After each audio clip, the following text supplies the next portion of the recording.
Welcome back, everyone. Another weekly Star Wars Unlimited talk, and there's a lot of news. I'm trying to get this out quickly because, of course, it will be the talk of the town, and everybody's going to put their 2 cents in, myself included. You're going to have to forgive the even more of a mess back here because, unfortunately, I had to take the toy DTOFs down for a little bit. They'll be back up shortly, I hope.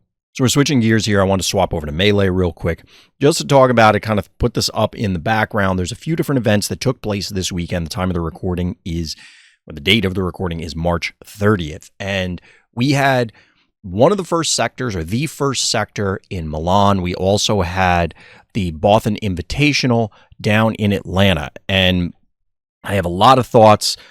I'm going to try and keep this as short and sweet as I humanly can because I don't want this to drag on. If you want to hear more about this, I'm more than happy to talk about it because I have a lot of thoughts. So, the big thing that you can't really see here is that 7 of the top 8 in Milan were Django. Django Red, I believe there were different, and unfortunately for whatever reason, we don't have deck lists here as compared to for the Bothan Invitational, which we do have. You can see the hero, leader and base combinations, but you'll have to take my word on it. Additionally, beyond that, I think it was like half of the day 2 was Django, and people are starting to have flashbacks to Boba. Now, I spit a lot of hot takes for Boba, and I have hot takes for this one, like lava hot takes. First off, it does not bother me at all. Except I am actually more in favor of a Django intervention, and I don't think it should stop at Django, full stop, or full disclosure. I am more in favor of that than I was at when Boba was looking dangerous. And regardless, I feel that they need to just kind of decide, and I'd love to if they would give us more information about the criteria for making these decisions. And to put it out there at the front, I don't think that they will do anything for a couple weeks. I don't think we're going to wake up tomorrow morning, and this goes live, or whenever this goes live, that, oh, surprise, we have new ban information. Denver's coming up next weekend, Liverpool's coming up next weekend, and then we kind of have a gap between then and Denver. So I think there might be something happening then, but that would probably be the earliest. I think they probably will step in. There is a dramatic undercurrent among the higher level players in this game that they are very unhappy with the current state of the meta. And to call back to what I was saying, I do kind of agree. The reason for me is, among many reasons, I felt Boba was split. Yes, it was Boba Fett leader, but Boba Blue was different from Boba Red, which is different from Boba Yellow, which was different from Boba Green, and Green had 2 different versions, ECL and 30. You can make the argument that it looks bad if Boba Fett is 50% of a top 8 or getting, I think it was 55% of the wins. Okay, fine. Yeah, whatever the metrics are, great. And as long as we stick to them, I'm fine with that. That doesn't bother me. The difference with Django is I also feel that the mirror is incredibly volatile.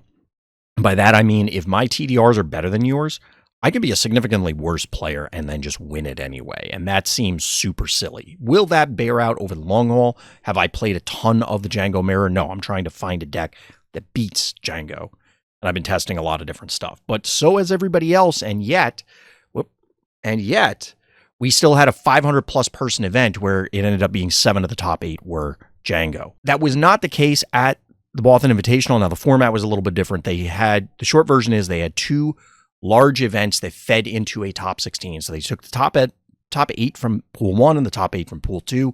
They all played off in a top 16 playoff. The finals was Cad Bane Colossus versus Han Yellow. But there were, I think it was like 50% Djangos in that top 8. There were 6 to start in the 16, and then ended up with 4 of 8, roughly. And it's still concerning. A lot of these players had made indications that, the best option was Django. They just didn't want to play it, so we could have had more. My other concern is this. I didn't like the set 3 meta. I thought it was terrible to play in. It was a miserable experience the entire length of set 3. A big step down from set 2 for me.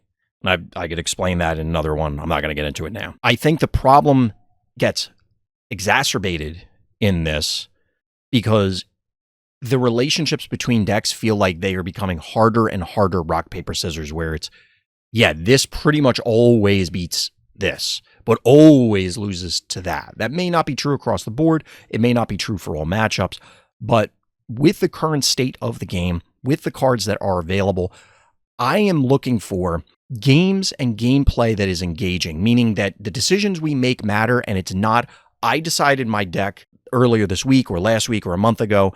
I show up to the event and it's rolling dice because of the matchmaker. Look, there are always going to be better or worse, good and bad matchups in card games. That's how the games function. But the closer we can get things to the center, the better. Now, for me personally, and other people are free to disagree with this, and I know they do, I don't care if it's a single deck, as long as the engagements with that deck in the mirror are interesting and skill testing, as compared to I drew more / better triple darks than you did. And again, I haven't played the Django mirror a ton, so maybe that is not actually true, and I'm talking out of my ass. But that's kind of what it feels like. From a spectator perspective, it is, you could say it's exciting watching these games where it's just like, oh, this is a massive play. Oh, no, he has this massive play. Oh, no, it's this massive play, because Juggernaut into Devastator, into IG 2000, into this, into that, and it just keeps flipping back and forth. However, playing that's miserable. That is awful. Where it's just, oh, I worked really hard to build up this board. Say, it's all tapped and your guys has a million attack and I just lose. It builds up to this game state and then everything just implodes. Like I said, as a spectator, I think it's interesting to a degree. I think most people are sick of seeing Django based on chat comments, watching the various streams. And I think people will very quickly get sick of Django. Now, will they step in? I think so. How quickly they'll step in is up for debate. What they will step in with, whether it's Django and Han, it is Triple Dark and DJ, it's all four, it's those and something else, it's only one of them. There's a variety of different options.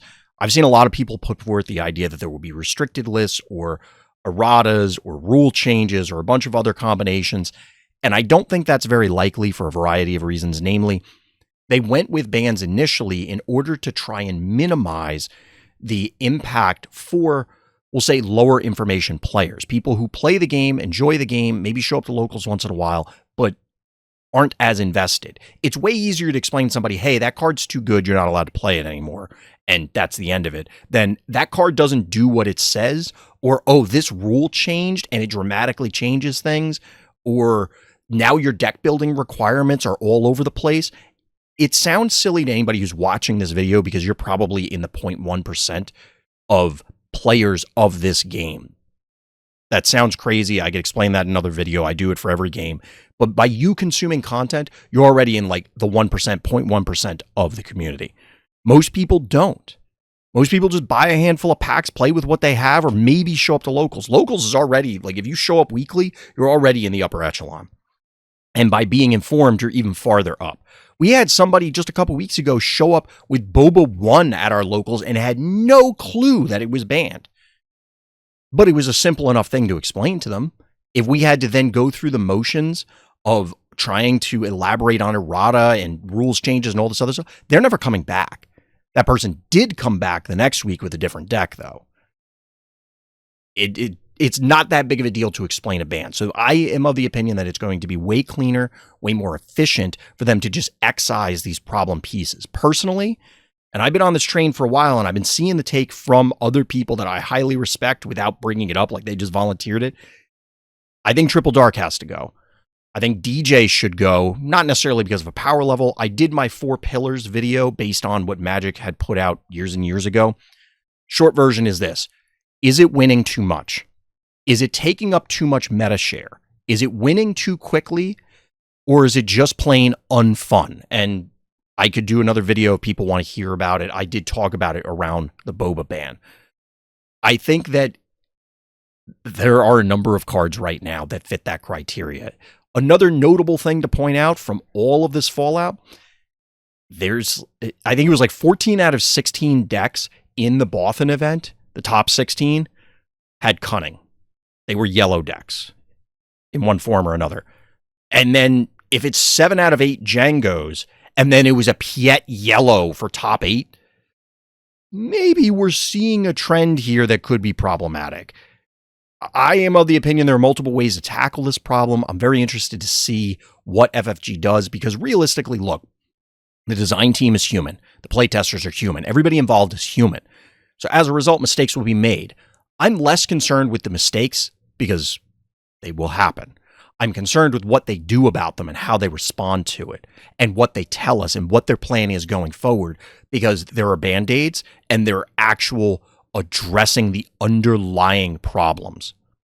We'll see which one ends up hitting it, but we're already going a little bit long, so that's going to close it out. Like I said, let me know down in the comments. I'm sure I'm going to get roasted for this one. That's going to do it for this time. So as always, everybody, thank you for listening. Thank you for watching, and tune in next time for more Random Thoughts.